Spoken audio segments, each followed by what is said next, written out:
Obrigado, presidente, pela oportunidade. Bom, gente, 16 de setembro de 2014, a senhora Pedrina Elizabeth Moreira, pagadora de impostos da cidade de Taubaté, veio me informar que depois de horas no PA da Gurilândia, o médico desta unidade pediu que procurasse outra porque ele não sabia ler um raio-x. Mal sabia eu que depois de 2 anos eu iria perder a minha mãe, porque um médico do UPA não soube ler um raio-x laboratorial com laudo. Ele diagnosticou uma infecção gravíssima no joelho da minha mãe. Medicou com um remédio que 5 dias, usando essa medicação, minha mãe entrou num quadro de Alzheimer terminal, perdendo todas as funções, alucinações e tudo. Voltando para a UPA, encontramos outro médico que também não soube ler, porque disse que ali havia uma infecção. Passou um medicamento, porém, mais fraco, porque o medicamento dado não era adequado para uma senhora de 75 anos com diabetes. E o que estava dando alteração era diabetes. 2 dias depois da medicação, voltamos para o UPA do San Marino. Aí, identificaram uma infecção no sangue, mas também não precisava de internação. Minha mãe já estava num quadro acamado total. 2 dias tomando injeção na veia no UPA, se deslocando sem condição nenhuma. Levei para o PS municipal. Foi atendida pelo doutor Renan Brito, maravilhoso, empenhado. Ele diagnosticou pneumonia dupla, anemia, diabetes alta, pressão alta, confusão de pensamento, alucinação e infecção no sangue. Fiquei muito feliz porque minha mãe, mesmo na salinha de curativo, estava recebendo a medicação adequada. Porém, minha mãe ficou sem o tratamento de uso contínuo e eu não culpo os médicos nem os enfermeiros, porque é um uso excessivo de usuário, no qual os funcionários daquela unidade não dão conta. Lá mesmo, naquela unidade, 4 dias depois, porque eu percebi que estavam tratando minha mãe como acamada, e minha mãe não era acamada, ela estava acamada há 20 dias. Essa mulher sentiu uma dorzinha no joelho porque estava reformando a casinha de Ubatuba e fez uma força. Aí eu conversei com a médica, eu falei, minha mãe não é isso, gente, minha mãe é forte. A família está com dificuldade de administrar os remédios de uso contínuo, porque ela mesmo administrava. Uma pessoa lúcida, morava sozinha, forte, disposta a tudo nessa vida. E ficou acamada por um erro médico. E relatei o que havia acontecido. A médica pediu o exame, que eu guardo as 7 chaves, e levou para o ortopedista do pronto-socorro. Para minha surpresa, minha mãe nunca teve infecção. Minha mãe tinha apenas artrose, coisa da idade. Tratamento? Fisioterapia laser.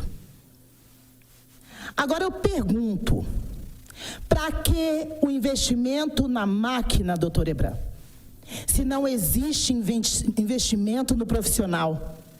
Ele ressalta muito bem a compra de equipamentos novos, a ala nova. Gente, qualquer hospital montado num campo de guerra está melhor do que a situação que se encontra a saúde de Taubaté.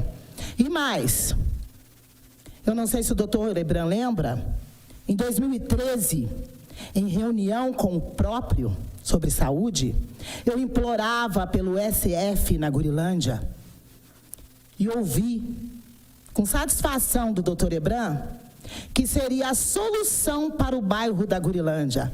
Porém, ele não havia feito o pedido e não ia pedir por simplesmente questões políticas. Gente, eu não entendo muito do sistema, não. Só que os gráficos mostrados de investimento são altíssimos. Quem fiscaliza isso? Nós podemos fiscalizar, sim. Só que temos preguiça. Preguiça e vergonha. Hoje, o que traz aqui essa mulher, morrendo de vergonha, é um sentimento de impotência total. Minha mãe veio a falecer no dia 30/8. Dia 29, eu estava correndo, dia 29 não, dia 28, eu estava correndo atrás dos possíveis 30% de leito. Eu estava correndo atrás, fui no gabinete do Bilili, porque com ele é mais saúde. Fui no gabinete do prefeito, porque acho que é a autoridade maior. Recebi acolhimento no gabinete do Padre Afonso, no qual, no dia 30/8, eu estava lá implorando por ele ser um deputado que me arrumasse um leito para minha mãe, que eu sabia que não dava mais tempo. Eu recebi a notícia do falecimento da minha mãe no gabinete do Padre Afonso. Na espera por leito. E eu, gente, eu corro atrás. Comecei uma investigação e percebo que não é o único caso de morte por erro nas UPAs. UPA só faz curativo e tirador, maquiando doenças já existentes. Não precisamos de prédios com ar-condicionado, televisão de plasma. Nós precisamos de investimento de fato. Invista no profissional. Estão terceirizando, contratando mão de obra barata. E o povo está pagando com a vida. O que o senhor me fala sobre isso, doutor Hebran?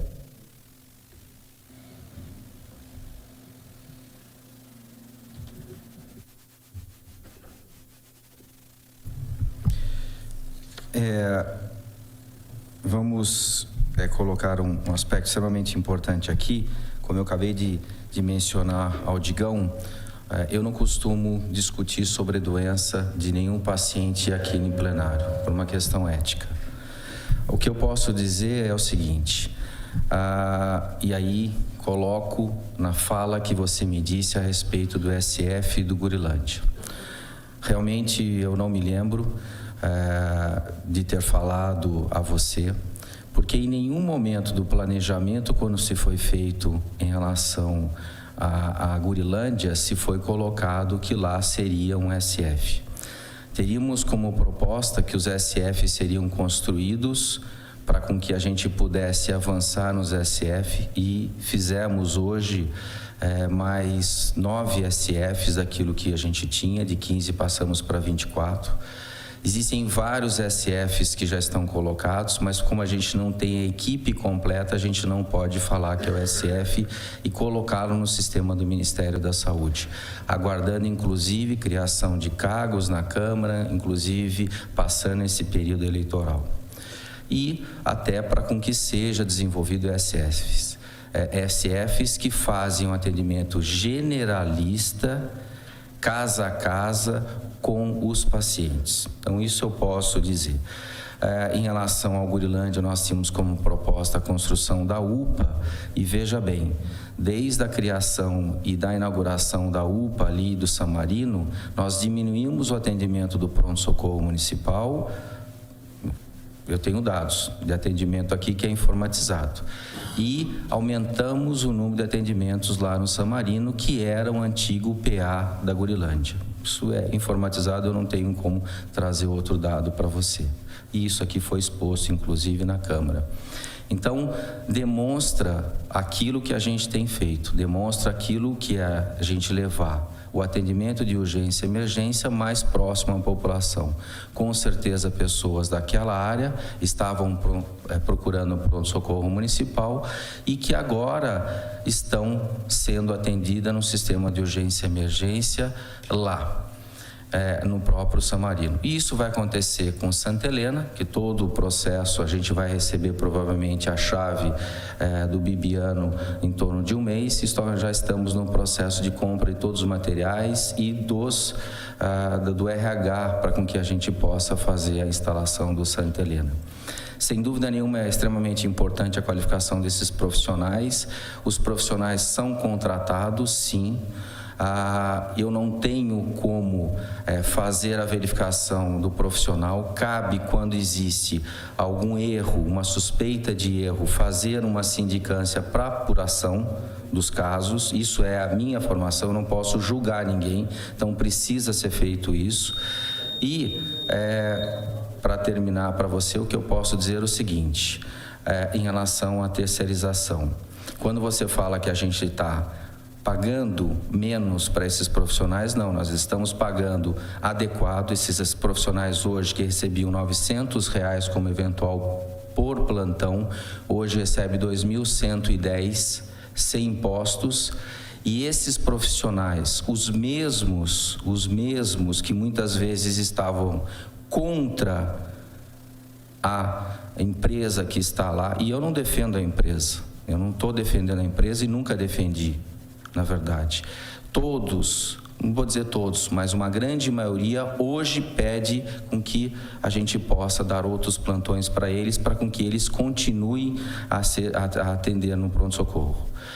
Hoje, a empresa, a gente tem como uma forma muito mais efetiva de cobrança desse profissional se acontece algum problema, até para fazer troca. Hoje a gente não tem problema de falta, que é colocado um outro profissional. E isso nós temos uma equipe, já que você manifestou, nós temos uma equipe de 3 pessoas que estão estatutárias e que estão aqui presentes, uma delas não está, que fazem também visitas para verificar esses profissionais estão lá, e se não tiver, é notificado a empresa. Então isso, inclusive isso é fácil de mostrar para você, porque o Tribunal de Contas esteve conosco, isso foi colocado ao Tribunal de Contas também, todos esses relatórios, isso é público inclusive. E manifestar que, diante de um caso que aconteceu, a melhor forma da gente fazer a averiguação é através de uma sindicância, verificando se houve ou se não houve erro, para tentar sempre melhorar. Eu acredito que hoje, com a medicina que nós estamos, compensa sim ter bons profissionais, mas compensa sim você ter um local adequado, com equipamentos novos, equipamentos modernos, porque isso é a medicina, é a evolução da medicina, e isso a gente precisa fazer. Esse é meu ponto de vista. Eu só queria, na verdade, colaborar e te dar uma resposta àquilo que você colocou, sem, na verdade, polemizar, porque eu acredito que a gente tenta, de certa maneira, e tenta mesmo, a palavra é tentar mesmo, porque todo dia é sempre muito árduo fazer com que a saúde em Taubaté, porque a saúde em geral é muito difícil. Muito difícil. A gente depende de outros órgãos para complementar um tratamento. Eu dependo de um hospital para internar, eu dependo de uma unidade, muitas vezes, para fazer um tratamento oncológico, e muitas vezes o sofrimento fica para aquele poder que é menor, que é o poder municipal. Então, esse sofrimento é um sofrimento também para nós diário. Sim, doutor Ibram. Para lembrar o senhor, sobre a SF, nós fizemos um acordo de um abaixo-assinado, no qual me colocaram no jornal com o senhor dando a nota que Gurilândia, por ser um bairro populoso demais, não tinha esse direito. E o SF é para bairro populoso. Bom, a diminuição nos PS, PA, UPA, só vai haver quando tivermos investimento em tratamento e prevenção, não só tirar dor. E está difícil tirar dor na UPA, porque nem Novalgina está tendo. E eu acredito sim, todo esse investimento em UPAs, por que não investir num hospital, já que é o que faz falta? Na época que minha mãe estava lá 3 dias antes da morte dela, no dia 28, 11 vagas no CLOS. Ninguém foi transferido e não sabem me falar o porquê. Eu fiz o pedido do prontuário da minha mãe no mesmo dia 30/8. Até agora eu não consigo, porque a Eva não consegue assinar. Muito estranho. É 5 dias o prazo. Mas muito obrigado pela tua resposta. Ficou aqui meu desabafo. E com certeza vai ter sindicância. Vai. E eu peço que, se o senhor continue, olhe de uma forma menos mecânica para o povo de Taubaté. Nós não entendemos desses gráficos. E para pilotar a máquina que o senhor compra de qualidade, que é investimento na saúde, necessitamos de bons profissionais. muitos bons profissionais, saiu da rede. E um salário de 2.900, o senhor sobreviveria? Trabalharia feliz? Obrigada. Vou deixar aqui para vocês que esse é o meu dilema de hoje em diante. Doutor Hebran, eu gostaria que o senhor olhasse para mim agora, porque eu lhe devo um pedido de perdão quando eu acusei o senhor de ter matado a minha mãe. Porque quando a gente fica na ignorância, a gente não consegue entender o sistema. Todo mundo veio aqui cobrar do senhor algo e o senhor não tem a resposta para dar porque não é da sua competência. O sistema CROSS é responsabilidade do governo do estado. O senhor falou sobre a questão de não dar o número do CROSS para a família acompanhar. A única cidade cadastrada pelo CROSS que a família não tem acesso é Taubaté. Eu acredito porque em Taubaté não é feito as atualizações 2 vezes por dia, que é o correto. Por obrigatoriedade do CROSS, quem faz essas atualizações são os médicos. No período que minha mãe ficou lá esperando o leito, que foi 7 dias, o único médico que conseguiu fazer as 2 atualizações digitalizadas certinho foi o doutor Renan Martins Betim. Novinho, mas assim, aquele médico não dá o suor, dá o sangue. As outras atualizações que vieram para mim não era digitalizada e faltavam itens, assim, gravíssimos pelo pedido da vaga. Como exemplo, a idade do paciente, não dando informação para o CROSS se era um leito infantil, pediátrico ou idoso. Eu tenho isso porque eu peguei o prontuário dela. Aí o que acontece? Eu acredito que a dificuldade aqui em Taubaté é pelo seguinte: os médicos não é suficiente pelo tamanho da demanda. O pronto-socorro fica lotado a ponto de mandarem para casa pacientes, às vezes de alta complexibilidade, como foi o caso do meu irmão. Posso concluir, Gorete? Como foi o caso do meu irmão, para esperar o leito do CROSS em casa. Quando a gente pede um número, não é para furar a fila, é para acompanhar em que pé que está. E no caso do meu irmão, eu tive que furar a fila. Só que para furar a fila do CROSS, aqui em Taubaté, é somente com dinheiro ou justiça, que não é responsabilidade do senhor. Aí, doutor Hebran, eu queria fazer um apelo em nome de toda a população, que o senhor descesse para a rua com a gente, que a Piti não soube explicar, mas isso aqui é uma campanha de apoio ao seu pedido para o hospital.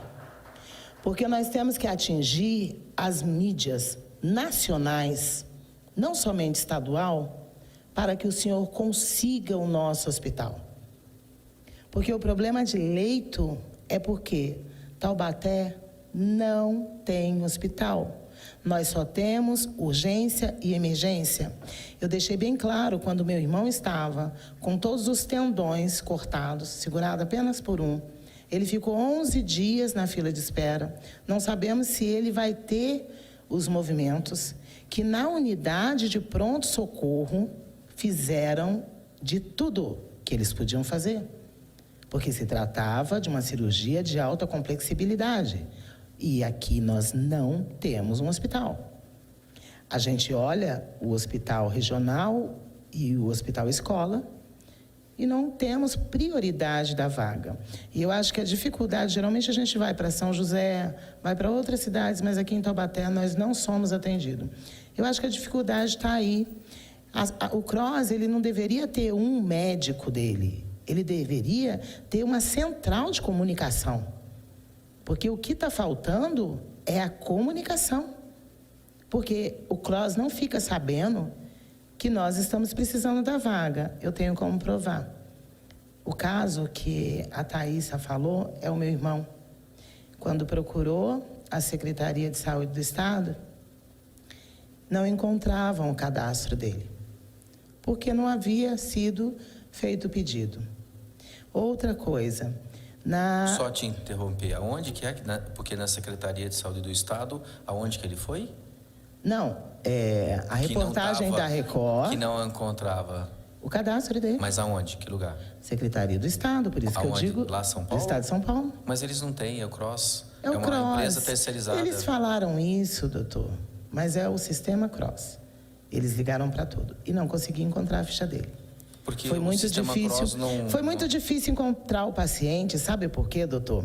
Porque esse paciente, na reportagem, falaram que ele foi transferido no sábado. Eu não estou questionando você, eu estou querendo saber. Entender, que é difícil da gente entender. Para te dar uma resposta. Sim. Aí o que acontece? Estava difícil deles encontrarem pelo seguinte: na reportagem falaram que meu irmão foi transferido para o hospital H1 no domingo. Ele não foi transferido, ele foi internado. Eu tenho o papel da internação dele. Retornar ao hospital no dia domingo, tal hora. Você entendeu? Eu não entendi por que isso foi ocultado também. Pode até ser porque ele não estava mais dentro da unidade, que não conseguiram achar o cadastro dele. Só que ele também não assinou a alta. Ele pediu para sair do hospital porque ele não aguentava ver o pessoal indo embora com dor, pior que ele, porque ele não sentia mais nada, ele nem sentia mais a mão. Ele estava bem, estava andando, mas tinha pessoas pior que ele indo embora para esperar o leito do CROSS em casa, porque a unidade não comporta. Você entendeu? Então, eu acho, doutor Ebran, que nós temos que nos unir, fazer um grande manifesto, vocês, vereadores, todas as autoridades, descendo para a rua com o povo, para a gente atingir nível nacional. Porque nós fazemos parte do estado mais rico do Brasil. E em questão que a população aumenta, fica difícil o tratamento. Quanto mais aumenta a população, aumenta os impostos. Correto? Outra questão, que é a última, que eu acho que eu já até falei demais. É que é muita cicatriz, gente. Eu não sei, eu falo, meu Deus, mas o que o senhor quer de mim? Tanta desgraça na minha vida, né? E os outros ainda falando que eu quero ficar famosa em cima das minhas dores, das minhas cicatrizes. Eu resolvi tirar o luto lutando, só isso. Ontem, eu não sei direito, porque eu estou sem dormir faz dias já. Eu estive na UPA San Marino. Posso falar? Eu estive na UPA San Marino com meu filho, 10 anos. Ele entrou com febre de 39 graus, dor no estômago, quando apertava o lado dele. Então, a médica muito empenhada, uma belezinha elas. Falei que elas vão ter um futuro brilhante. Investigaram corretamente, assistiram, você entendeu, meu filho? E eu tive que esperar 10 horas, aquele maldito laboratório que nós temos, perdão da palavra falar, né, nessa casa, mas o Labicrim não dá mais, 10 horas. E eu monitorando. 10 horas foi a demora do exame de sangue. Porque de urina, belezinha, estava pronto. E como eu trabalho à noite, porque de dia eu fico fazendo trabalhos sociais, sou cabeleireira e trabalho à noite. Eu tinha acordado 3 horas da manhã. Perguntei para a médica, nós temos leito infantil? Sim, nós temos. Aí, quando foi passar a medicação, falaram que eu tinha que entrar na sala com todo mundo, adulto. E eu falei, não vou entrar com meu filho aqui, porque eu nem sei o que ele tem. E eu não sei o que esses pacientes têm, não vou correr risco. Eu quero leito infantil. Aí o atendente me falou, está lotado.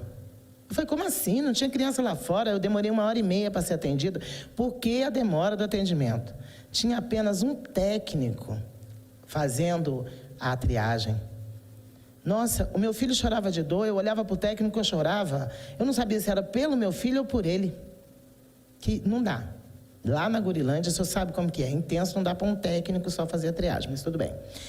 Aí ele pegou e falou assim, não, você pode ir, entra naquela porta à direita. Primeira porta à esquerda. Aí eu entrei, eu fui lá. Falei, moço, lá não é observação pediátrica, lá é a salinha de inalação. Não, é lá mesmo que você vai ficar. Quando eu entrei, doutor João, eu fiquei de queixo caído. Um senhorzinho de 98 anos, 2h30, sentado na cadeira, tomando medicação. Cara, me entristeceu, porque eu amo o vozinho. Aí tinha bebezinho, aí tinha um rapaz do lado vomitando, tinha o repórter da Metropolitana, o Rodson, se eu não me engano, o Halston, que a mãe dele, inclusive, até faleceu, convulsionado, todo torto naquelas cadeiras, tudo junto e misturado, doutor. Aí eu questionei. Eu falei, gente, eu quero leite infantil.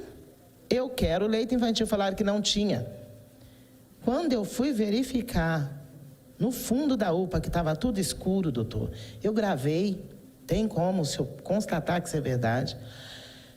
Cara, eu fiquei encantada. Não era maca, leitos, isolamento idoso, isolamento pediátrico, observação pediátrica, ala feminina, ala masculina, outros... Completo. Eu percebi o quê? A inauguração da UPA foi parcial, doutor. E eu acredito que é por falta de técnicos. Então, doutor, o senhor tem que pedir, não é? Então, por que a gente não pode usar? Tá. Mas eu gostaria muito, porque eu sei que também não é parte do senhor, é da terceirizada, só que como o senhor é nosso secretário, o senhor que responde, que essa terceirizada colocasse outra equipe lá, porque o sonho é inaugurar os leitos. Concluir, porque daí você é injusta com as outras. Tudo bem. Tá bom? Não, pode concluir só, por favor. Dá para concluir rapidinho? Eu acho que já deu para entender. Não dá, Gorete, que se eu for falar aqui, a gente perde muito tempo. Vamos por parte. Na próxima eu volto. Então tá bom, Linda. Bom, obrigada pela compreensão. Inicialmente eu agradeço a você a esclarecer para o caso do luto, né? Dizer que isso é devido a essa faixa ser da luta, né, que vocês estão fazendo para com que a gente tenha que a gente tenha a possibilidade de ter leitos para o taubatiano, né, e que na verdade não é só para o taubatiano, nós vamos ter luto para as outras cidades também que acabam sendo referência do município de Taubaté. Isso é pactuado, a gente não tem como deixar de fazer. O que eu posso te dizer em relação à UPA, porque tanto o caso do seu irmão como o caso do seu filho, eu vou pedir para você fazer essa manifestação, a gente vai fazer toda essa avaliação e como desde que eu estou como secretário, todos que vêm falar de casos pontuais, eu sempre digo a mesma coisa, são questões éticas, eu como médico, que muitas vezes com uma questão de eu ser um profissional médico, eu posso até dar uma opinião que não cabe e não seria ético nessa discussão. Então eu vou deixar isso para com que você faça e a gente possa dar uma resposta para você sobre esses dois casos. Em relação a quando você está falando sobre inauguração parcial, não é isso. Só para você entender, nós temos uma qualificação e nós temos também uma habilitação. Pede-se para o paciente ficar 48 horas internado apenas pelo Ministério.